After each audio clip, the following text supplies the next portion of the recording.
Olá, sejam todos e todas muito bem-vindos e bem-vindas. Eu sou Beto Ramos e esse é o programa Café com Espiritismo.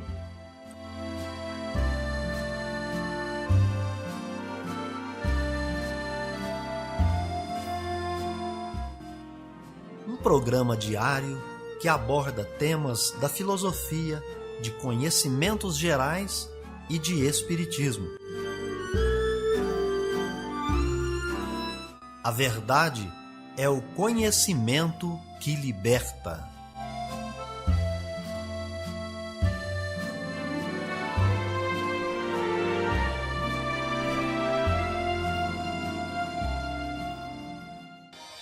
Bom dia, pessoal. Hoje é 22 de julho, quinta-feira, e está no ar Café com Espiritismo.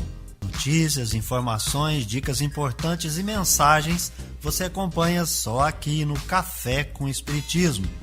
E nós já trazemos para vocês as efemérides, os fatos históricos, as personalidades e o dia na história.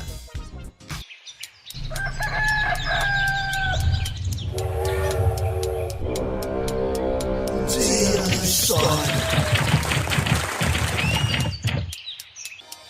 Dia 22 de julho é o dia do cantor lírico e também se comemora o dia do trabalhador doméstico. É nessa ocasião, 22 de julho, que morre a cantora paulista Elza Laranjeira, que foi para a Rádio Nacional no início da década de 60. É a ocasião em que se transmite pela primeira vez o Programa Nacional, hoje chamado A Voz do Brasil, programa de rádio mais antigo do país e do Hemisfério Sul. Viver bem. Dicas de como conviver harmoniosamente em todas as fases da vida. Para você que busca sua melhora individual, temos dicas de esportes, alimentação saudável, leitura edificante, hábitos espíritas e profissões. Viva bem e favoreça sua saúde física, mental e espiritual. Aqui no Café com Espiritismo, a dica de hoje é leitura edificante. E quem vai fazer esta indicação é ninguém menos do que Allan Kardec. Aqueles que quiserem adquirir as noções preliminares do Espiritismo, será necessário ler as obras desse mesmo autor, começando por O que é o Espiritismo, que ele então descreve. Trata-se de uma brochura de 100 de páginas somente, contendo uma exposição sumária dos princípios da doutrina espírita, fazendo um apanhado geral desta. E isto vai permitir ao leitor apreender o conjunto dentro de um quadro bem restrito. Em poucas palavras, ele já percebe o objetivo e pode julgar do seu alcance. Aí se encontram, além disso, as respostas às principais questões, bem como às objeções que os novatos se sentem naturalmente propensos a fazer. Essa primeira leitura, que muito pouco tempo vai consumir daquele que quer conhecer o Espiritismo, é uma introdução que facilita um estudo muito mais aprofundado. A nossa segunda dica e conselho de Allan Kardec é a leitura de O Livro dos Espíritos, uma obra que contém a doutrina completa, como a ditaram os próprios espíritos, trazendo toda a filosofia e todas as suas consequências morais. É a revelação do destino do ser humano, a iniciação no conhecimento da natureza dos espíritos e nos mistérios da vida depois da morte. Quem o lê compreende que o Espiritismo objetiva um fim sério, que não constitui um frívolo passatempo. Tem mais dicas de Allan Kardec, mas nós vamos trazer nos próximos episódios. Até lá!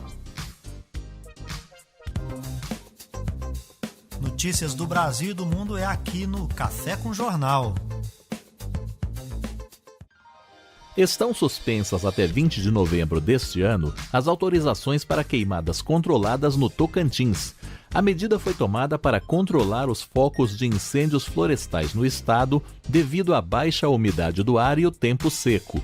A portaria foi emitida pelo Naturatins, Instituto Natureza do Tocantins, e se aplica também ao prazo das autorizações emitidas anteriormente. O diretor de Proteção e Qualidade Ambiental do Natura Teams, Major Eliandro Gualberto, destaca as penalidades para quem for pego fazendo queimadas. O cidadão que for flagrado descumprindo a proibição de uso do fogo vai ser responsabilizado no âmbito administrativo com multa, que é de R$1.000 por hectare de área queimada. Ele pode ser responsabilizado também criminalmente nos termos da Lei de Crimes Ambientais e, além disso, ele pode ser responsabilizado civilmente com a obrigação de reparação do dano causado. De acordo com dados do INPE, Instituto Nacional de Pesquisas Espaciais, somente na região norte foram registrados de janeiro a junho deste ano mais de 13.450 focos de queimadas. Com supervisão de Leila Santos, da Rádio Nacional em Brasília, Tony Ribeiro. Com o número de casos da variante Delta da Covid-19 avançando rapidamente no estado, as autoridades de saúde do Rio de Janeiro alertam para a importância de todos comparecerem aos postos para receber a segunda dose da vacina na data estipulada no comprovante de vacinação da primeira dose e completar o esquema vacinal.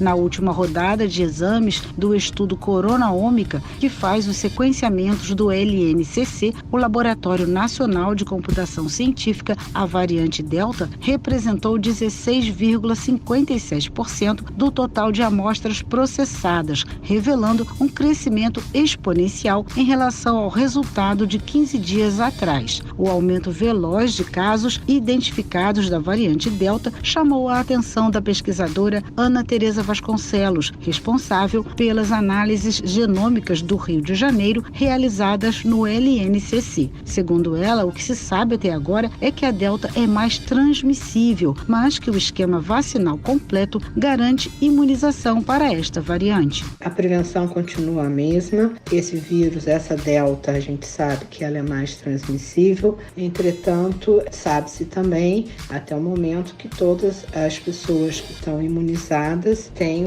anticorpos para essa variante também.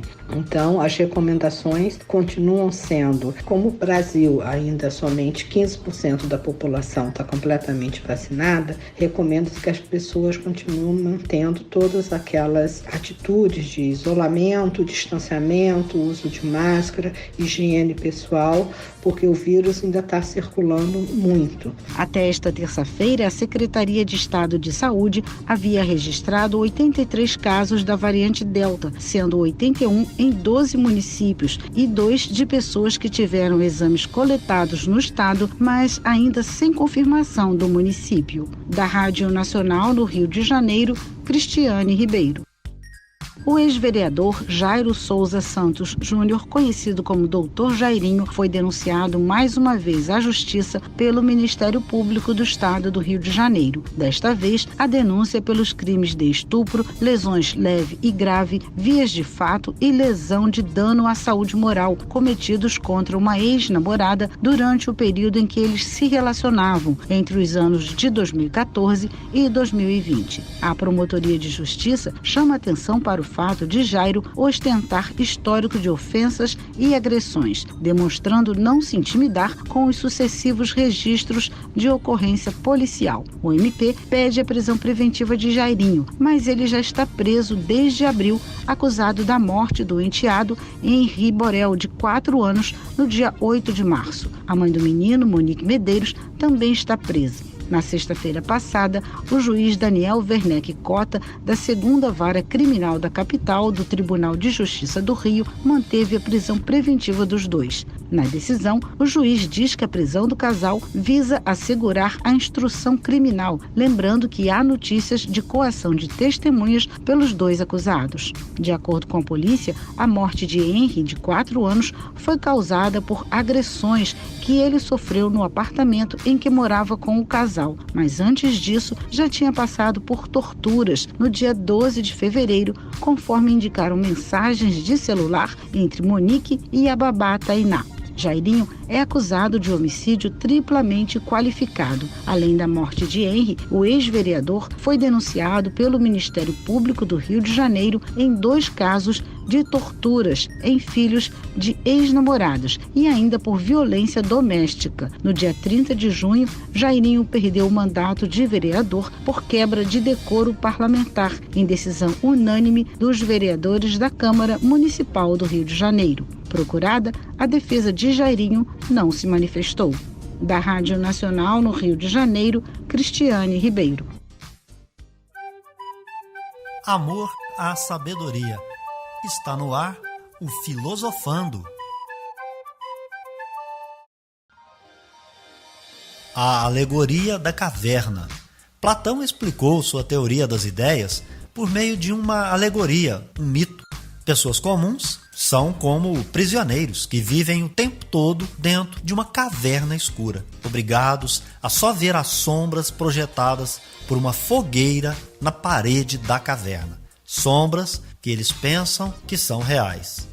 Dizia Platão, nós somos como esses prisioneiros, ensinados desde que nascemos a acreditar que os fenômenos, as experiências do dia a dia são tudo o que existe. Mas um prisioneiro rebelde escapa e descobre, à luz do sol, que existe um mundo melhor e mais real do lado de fora. Da mesma forma, quem é acostumado a desenvolver habilidades mentais, como os matemáticos, descobre que por trás do mundo da experiência sensível existe outro mundo, melhor e mais verdadeiro, mais real, o mundo das formas.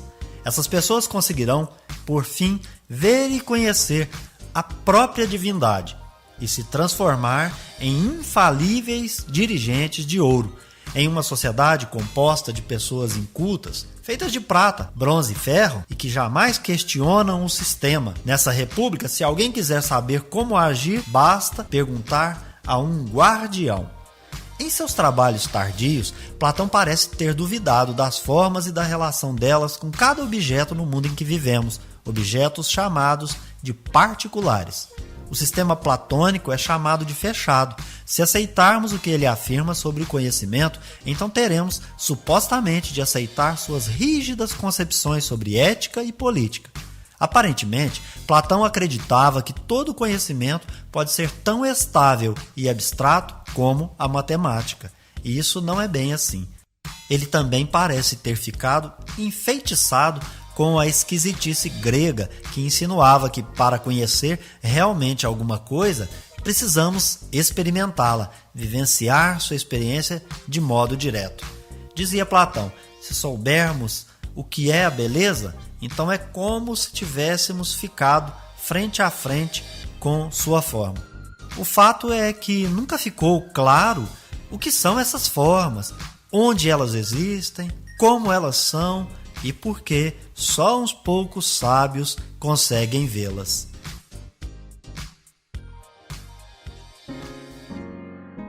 Café com Espiritismo.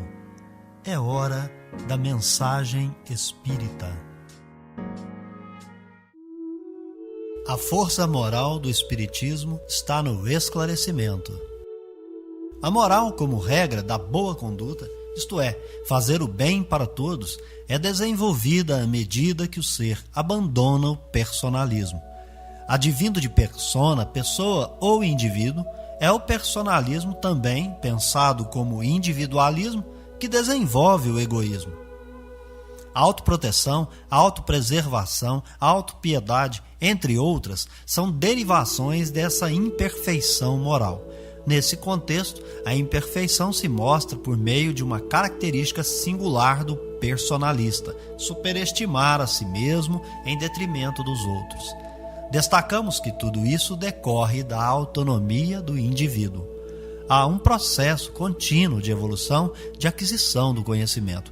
Uma de suas fases é o autoconhecimento, elemento principal do esclarecimento. É no esclarecimento que se encontra presente a força moralizadora da doutrina dos espíritos. Para isso, o Espiritismo oferece a base formadora que sustenta todo esse edifício denominado esclarecimento. Deus, imortalidade da alma, evolução perpétua e contínua do espírito, livre-arbítrio, reencarnação e comunicabilidade entre e com os espíritos formam essa base. Há, portanto, um Criador. Essa compreensão nos esclarece qual o tamanho, posição e hierarquia ocupada pelo espírito na obra da criação. O espírito é imortal, isto é, não foi criado para a morte ou para uma única existência. Em razão de que a alma é imortal, sua educação e seu progresso é contínuo e perpétuo. A aquisição de conhecimento é como que uma lei natural. Nesse processo, o espírito evolui, fazendo escolhas segundo os conhecimentos que adquiriu. As escolhas fazem parte do processo de esclarecimento e evolução do espírito. Portanto, é preciso que existam possibilidades para se fazer novas escolhas, ocasião em que o que foi aprendido seja colocado em prática por meio das tentativas, dos erros e dos acertos, corrigindo e progredindo. Essas oportunidades não ficam restritas a uma única existência. Elas são sucessivas, muitas, milhares. Trata-se da reencarnação. No processo de aprendizado, da aquisição do conhecimento, o ser não está desamparado nem entregue a si mesmo, ou à própria sorte, como diriam alguns. Há espíritos por toda parte, e entre eles há solidariedade. Os espíritos se comunicam e querem o fazer para, de alguma forma, ajudar que não se cometa os mesmos erros. Por isso, por meio das suas comunicações com os espíritos, é possível aprender pela observação. Constata-se assim que existem espíritos felizes, infelizes e endurecidos. É por aí que se constatam também as consequências geradas pelas imperfeições morais dos espíritos e o reflexo das qualidades adquiridas e que foram colocadas em prática, proporcionando um progresso mais rápido ao ser. Tudo isto, nesta etapa da evolução, pode se resumir da seguinte maneira: por que estamos na Terra? O que viemos fazer aqui? Para onde iremos após essa vida? E isso faz parte do conhecimento de si mesmo.